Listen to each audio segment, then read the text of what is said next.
warahmatullahi wabarakatuh. Kami dari kelompok R18 dengan nama perusahaan PT Damri. Di sini kami akan menjelaskan hasil praktikum perancangan teknik industri 1. Pertama-tama, saya akan menjelaskan pendahuluan di mana di dalamnya terdapat 4 bagian. Yang pertama ada perkenalan anggota kelompok, yang kedua ada penjelasan latar belakang, yang ketiga visi misi, dan yang keempat tujuan. Di dalam kelompok R18 ini terdiri dari 3 orang. Perkenalkan, nama saya Dea Safa Salsabila. Perkenalkan, nama saya Rizky Muhammad Hafiz. Perkenalkan, nama saya Adam Bila. Latar belakang PT Damri. PT Damri merupakan sebuah perusahaan yang bergerak dalam bidang industri manufaktur, khususnya dalam pengembangan produk kursi Drumtron. Jenis kursi Drumtron pun bermacam-macam.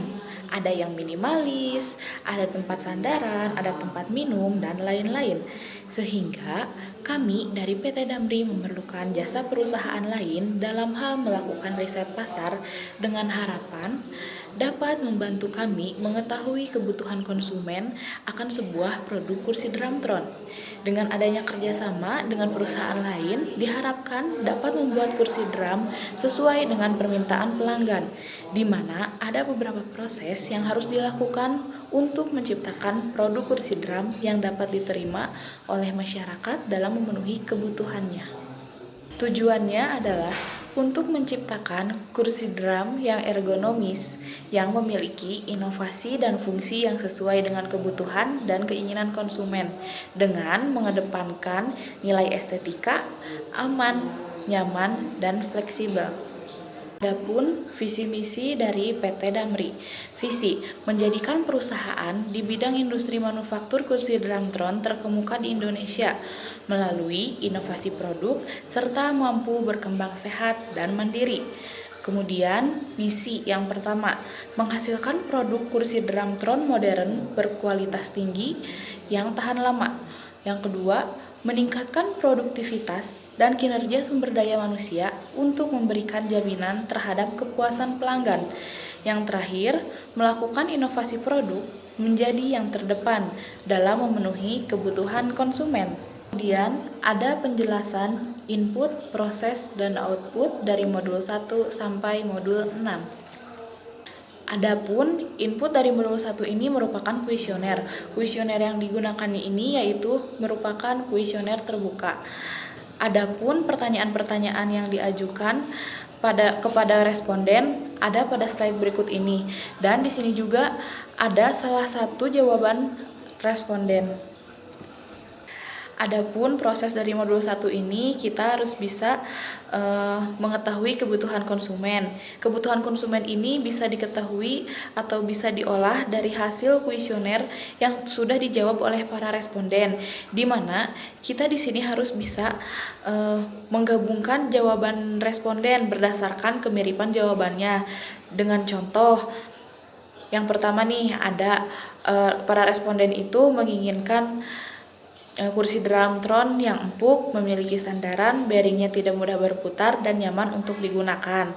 Nah, jawaban itu bisa disatukan, dikategorikan, atau bisa dibilang mirip dengan kata lain yaitu nyaman digunakan. Dari setiap jawaban itu kita harus bisa membagikan jawaban-jawaban tersebut kepada kategorinya, dan kemudian dihasilkan kebutuhan konsumen terhadap kursi Drumtron ini memiliki 5 yang diinginkannya. Yang pertama, para konsumen itu ingin kursi Drumtron yang nyaman digunakan, aman digunakan, mudah dibawa, desainnya yang menarik, dan ada komponen tambahannya. Output pada modul 1 ini merupakan pohon tujuan. Bisa dilihat pohon tujuan yang telah dibuat pada slide. Nah, di mana level 0 ini menunjukkan produk yang akan dibuat. Kemudian pada level 1 itu menunjukkan atribut produk atau menunjukkan kategori-kategori yang diinginkan. Dan pada level 2 itu menunjukkan atribut produk yang lebih terperinci. Pada modul 2 ini inputnya itu hasil dari output modul 1 yaitu pohon tujuan. Nah, kemudian prosesnya itu kita membuat rumah kualitas, di mana rumah kualitas ini kita perlu menentukan karakteristik teknik dan atribut produknya. Nah, atribut produk ini diambil dari pohon tujuan yang level 1, kemudian karakteristik teknik ini diambil dari pohon tujuan yang level 2. Nah, rumah kualitas ini bertujuan untuk melihat hubungan antara atribut produk dengan karakteristik tekniknya. Kemudian kita bisa beri nilai. Nilai yang digunakannya itu ada 9, ada 3, ada 1, dan ada 0. Nah, kemudian yang berbentuk seperti atap rumah itu yang pada bagian atas itu menunjukkan kolerasi antara karakteristik teknik. Jadi apakah karakteristik teknik yang satu ini berhubungan atau tidak dengan karakteristik teknik yang lainnya. Proses modul 2 yang berikutnya ini ada menentukan kriteria penilaian karakteristik teknik. Di sini ada salah satu contoh menentukan kriteria penilaian karakteristik teknik dengan pemilihan bentuk alas kaki. Dalam menentukan kriteria ini kita memerlukan bobot, kriteria, parameter, dan 3 alternatif. Nah, bobot di sini sendiri kita menentukan sendiri kriteria tersebut cocoknya bobotnya berapa persen, seperti itu. Kemudian kita memiliki 5 kriteria dengan 5 parameter. Nah, kriterianya harga dengan parameter rupiah, kriteria jumlah keinginan pasar dengan parameter jumlah responden, kriteria ramah lingkungan dengan parameter lama penguraian, kriteria ketahanan dengan parameter lama penggunaan, kriteria sumber bahan baku dengan parameter jumlah. Kemudian kita memiliki 3 alternatif bentuk alas kaki. Yang pertama ada segitiga, bulat, dan kotak. Nah, dalam alternatif ini kita perlu menentukan solusi, skor, dan nilai dari masing-masing alternatif tersebut. Nah, kemudian setelah mengisi solusi skor dan nilainya itu, maka nilai keseluruhannya itu masing-masing alternatif dijumlah. Kemudian nilai yang terbesar dari masing-masing alternatif tersebut yang pasti yang akan dipilih untuk menjadi alternatif pilihannya. Output pada modul 2 ini ada rekapitulasi alternatif terpilih. Bisa dilihat pada slide berikut ini ada karakteristik teknik beserta alternatif yang terpilihnya. Nah, alternatif terpilih ini didapatkan dari kriteria penilaian karakteristik teknik yang sebelumnya saya sudah jelaskan. Saja untuk modul 3, di mana inputnya itu ada data antropometri yang terpilih. Apa sih itu antropometri? Antropometri adalah suatu ilmu yang mempelajari pengukuran tubuh manusia. Gunanya apa dalam proses perancangan produk? Gunanya adalah untuk memperoleh suatu produk yang ukurannya itu sesuai dan layak digunakan oleh manusia. Nah, di sini ada komponen yang memerlukan data antropometrinya. Ada jok, dudukan jok, buat dudukan jok, mur dudukan jok, buat pengunci dudukan jok, poros berulir, poros penyambung, buat dudukan kaki atas, buat dudukan kaki bawah, rangka kaki, dan pin pengunci. Di mana dimensi yang memerlukan data antropometrinya ada diameter, panjang, tinggi. Kemudian variabel antropometrinya ada lebar pinggul, tinggi pop detail, panjang jari 1, panjang jari 2, panjang jari 3, pangkal ke tangan, dan tebal telapak tangan genggam. Nah, di sini ada datanya, data yang terpilihnya. Kemudian ada bill of material. Apa sih itu bill of material? Bill of material adalah suatu gambaran yang terdiri dari item, bahan, atau material yang diperlukan untuk merakit atau memproduksi produk akhir. Nah, di sini ada BOM kursi drum throne, di mana ada level 0, ada kursi drum throne, level 1 dudukan kerangka, level 2-nya jok, dudukan jok, poros berulir, fitur tambahan, poros penyambung, rangka kaki. Di level 3-nya ada umur dudukan jok, buat dudukan jok, buat pengunci dudukan jok, buat poros penyambung, buat pin pengunci, buat dudukan kaki atas, karet kaki, buat dudukan kaki bawah. Selanjutnya ada uji keseragaman data, di mana uji keseragaman data gunanya untuk mengetahui apakah data berasal dari sebab yang sama dan juga untuk menghilangkan data yang ekstrim. Nah, di sini ada perhitungan uji keseragaman datanya, di mana dicari dulu batas kendali atas, batas kendali bawah, nilai tengah. Nah, ini adalah salah satu contoh uji keseragaman data yang lebar pinggul, di mana menggunakan distribusi normal Z. Nilainya itu 2,57. Kemudian direpresentasikan ke dalam bentuk grafik, di mana dalam grafik tersebut dinyatakan bahwa data itu terkendali dan tidak ada data yang out of control. Selanjutnya ada uji kecukupan data, gunanya untuk memastikan bahwa data yang telah dikumpulkan itu cukup secara objektif, di mana ini ada perhitungannya menggunakan distribusi normal Z juga 2,57. Ini keterangannya itu tolak karena N aksen lebih besar dari N, maka datanya itu tidak cukup. Karena dalam proses perancangan teknik industri 1 ini, datanya itu diasumsikan cukup. Agar data tersebut cukup, maka datanya tersebut harus banyak gitu. Harus lebih dari 30, minimal 30 data. Selanjutnya ada uji kenormalan data, gunanya untuk memastikan bahwa data tersebut berasal dari populasi yang sama dengan bentuk distribusi normal, di mana dari hasil uji kenormalan data diperoleh X hitungnya min 22,00, kemudian X tabelnya 11,07.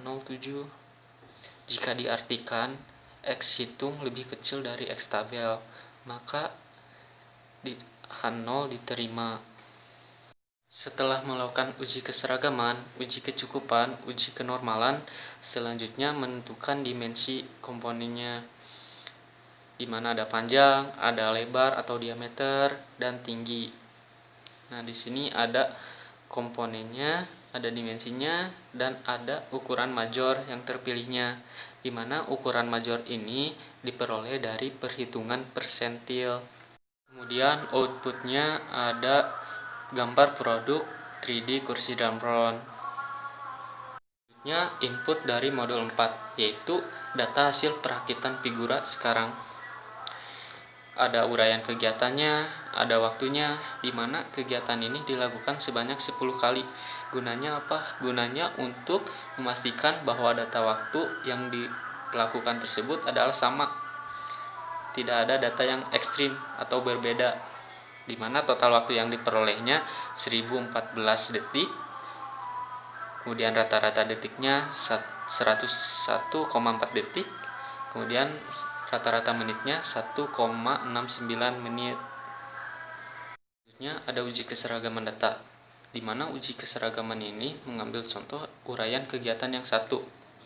Seperti biasa, dicari dulu batas kendali atas, batas kendali bawah, nilai tengah, menggunakan distribusi normal Z 2,57.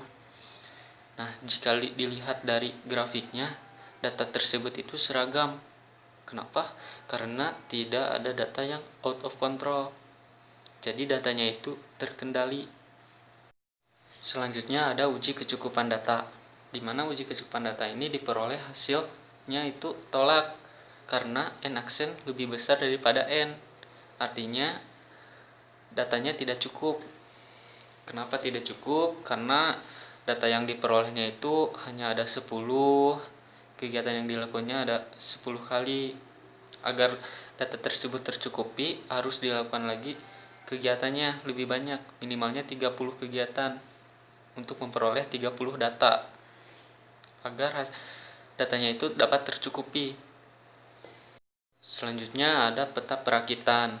Peta perakitan adalah suatu pernyataan grafis dari suatu siklus di mana bagian sub-bagian produk dirakit menjadi produk akhir. Nah, di sini ada peta perakitan dari figura yang sekarang. Kemudian ada waktu baku. Waktu baku adalah waktu yang dibutuhkan dalam menyelesaikan atau mengerjakan suatu aktivitas yang dilakukan oleh tenaga kerja yang wajar dan dalam situasi atau kondisi yang normal. Nah, di mana rumus waktu bakunya tersebut adalah waktu normal plus faktor kelonggaran, di mana dicari dulu faktor kelonggaran dan waktu normalnya. Waktu normal diperoleh hasilnya itu 134,862 detik. Nah, faktor kelonggarannya itu 15%, diperoleh dari rincian dari 1, 2, sampai 8 berupa kebutuhan pribadi pria, keadaan lingkungan, temperatur normal, keadaan atmosfer, dan yang lainnya. Nah, jika sudah diketahui waktu normal dan kelonggarannya, maka dicari waktu bakunya, yaitu diperoleh hasilnya 135,12 detik. Nah, selanjutnya ada peta tangan kanan, tangan kiri produk figura yang sekarang, di mana peta tangan kanan, tangan kiri ini adalah suatu studi gerakan untuk menentukan gerakan-gerakan yang diperlukan untuk melaksanakan suatu pekerjaan. Gunanya apa? Gunanya untuk menyeimbangkan gerakan kedua tangan, mengurangi kelelahan, menghilangkan atau mengurangi kegiatan yang tidak perlu, tidak efisien, dan tidak produktif. Nah, di sini ada peta tangan kanan, tangan kiri produk figura yang sekarang, di mana total kumulatif waktunya itu diperoleh 1,46 menit. Adapun input dari modul 5 ini merupakan data hasil perakitan usulan, di mana data hasil perakitan usulan ini lebih singkat dibanding data hasil perakitan sekarang. Kalau yang hasil perakitan sekarang itu mempunyai 8 uraian kegiatan. Nah, kalau yang hasil perakitan usulan ini mempunyai 7 uraian kegiatan. Bisa dilihat pada slide. Kemudian uraian kegiatannya itu kita lakukan percobaan selama 15 kali. Nah, dihasilkan total waktu perakitannya itu ada 765 detik. Kemudian dihitung rata-rata detik dan rata-rata menitnya, dan dihasilkan rata-rata detiknya itu ada 51,34 dan rata-rata menitnya itu 0,84. Adapun input dari modul 5 ini merupakan data hasil perakitan usulan, di mana data hasil perakitan usulan ini lebih singkat dibanding data hasil perakitan sekarang. Kalau yang hasil perakitan sekarang itu mempunyai 8 uraian kegiatan. Nah, kalau yang hasil perakitan usulan ini mempunyai 7 uraian kegiatan. Bisa dilihat pada slide. Kemudian uraian kegiatannya itu kita lakukan percobaan selama 15 kali. Nah, dihasilkan total waktu perakitannya itu ada 765 detik. Kemudian dihitung rata-rata detik dan rata-rata menitnya, dan dihasilkan rata-rata detiknya itu ada 51,34 dan rata-rata menitnya itu 0,84. Adapun proses modul 5 yang selanjutnya ini ada uji kecukupan. Nah, di mana uji kecukupan ini dilakukan agar data sampel yang digunakan jumlahnya secara statistik sudah bisa mewakili populasi yang diharapkan dalam perancangan. Nah, bisa dilihat pada slide berikut ini. Di sini juga kami menggunakan kegiatan yang pertama dengan 15 data. Bisa dilihat juga di sini ada nilai-nilai yang harus dicari. Nah, setelah nilai-nilai tersebut dicari, bisa dilihat bahwa data tersebut tidak cukup karena data tersebut kurang banyak. Nah, jadi jika data tersebut ingin cukup, jadi datanya itu harus 30 atau lebih, ya bisa dibilang datanya itu banyak. Kemudian di modul 5 terdapat input, proses, output, yang dimana inputnya yaitu data waktu proses perakitan sebanyak 15 kali dan mengidentifikasi masalah yang terdapat di modul 5. Lalu di proses modul 5 terdapat dua peta, yaitu peta perakitan usulan dan peta tangan kiri tangan kanan usulan, di mana peta perakitan usulan tersebut memiliki perakitan sebanyak 7 kali perakitan dengan dihitung setiap perakitannya sebanyak 15 kali. Lalu di peta tangan kiri tangan kanan usulan dihitung menggunakan tabel seperti menjangkau komponen, membawa, memegang, dan lain-lain, sehingga menghasilkan waktu 1 menit 41 detik. Kemudian di pengukuran waktu normal dengan MOS sekarang dihitung dengan menggunakan tabel MOS dengan jumlah 8 rakitan dan hasil TMU 2840. Lalu hasil TMU dikalikan 0,036, kemudian diperoleh 102,24 detik. Setelah ditemukan waktu normal, dihitung waktu baku sekarang dan waktu baku usulan, di mana waktu normal dikalikan kelonggaran dan diperoleh waktu baku sekarang sebesar 117,57 detik dan waktu baku usulan 114,67 detik, sehingga dipilih pengukuran usulan dikarenakan lebih efisien. Kemudian di pengukuran waktu normal dengan MOS usulan dihitung dengan menggunakan tabel MOS dengan jumlah 7 rakitan dan hasil TMU 2770. Lalu hasil TMU dikalikan 0,036, kemudian diperoleh 99,72 detik. Sekian presentasi dari kelompok R18.